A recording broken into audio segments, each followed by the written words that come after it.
आज इस कथा में हम देखेंगे कि कैसे श्रवण कुमार की निस्वार्थ भक्ति ने एक भयानक त्रासदी को जन्म दिया। सोचिए, लहूलुहान पैर, कंधों पर भारी बोझ, फिर भी इस युवक के चेहरे पर गजब की शांति है। श्रवण ने खुद लकड़ी काटी, कांवड़ बनाई और अंधे माता पिता को दुर्गम पहाड़ों के पार ले जाने निकल पड़े।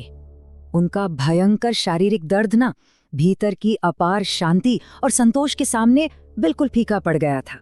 जहां आम युवा अपने सपने देखते हैं, वहीं श्रवण ने माता पिता के सपनों को ही अपना जीवन बना लिया। उनके अंधे माता पिता के लिए श्रवण ही उनकी आंखें और पूरी दुनिया थे। उनका जीवन सिर्फ उसी पर निर्भर था।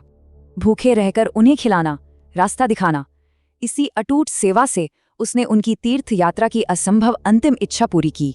पर त्रासदी तो अब शुरू होनी थी। एक रात उस घुप अंधेरे जंगल में माता पिता को भयंकर प्यास लगी। श्रवण नदी से पानी भरने लगे। सन्नाटे भले उस जंगल में सिर्फ पानी की छपाक छपाक आवाज गूंज रही थी। पास ही शिकार कर रहे राजा दशरथ ने एक भयानक भूल की। उन्होंने इस आवाज को जंगली जानवर समझ लिया।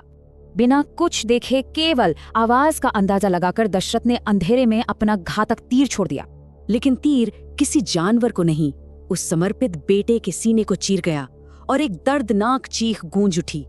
दशरथ अपनी भयंकर गलती देखकर कांप गए, जबकि मरते हुए श्रवण के चेहरे पर अब भी अजीब शांति थी। मरते हुए भी उसे अपनी नहीं, बल्कि सिर्फ अपने प्यासे माता पिता की ही चिंता सता रही थी।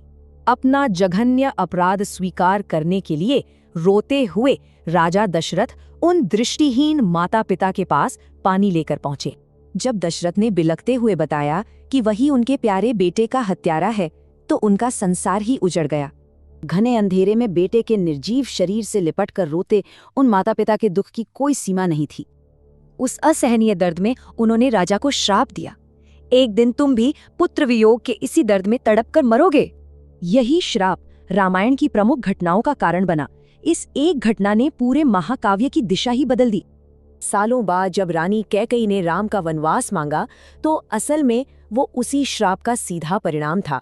और अंततः राजा दशरथ भी अपने बेटे राम से अलग होने के असहनीय दुख में तड़प तड़प कर मर गए। क्या सचमुच एक बेटे की उस निस्वार्थ भक्ति और त्रासदी ने पूरे महाकाव्य की नियति हमेशा के लिए बदल दी?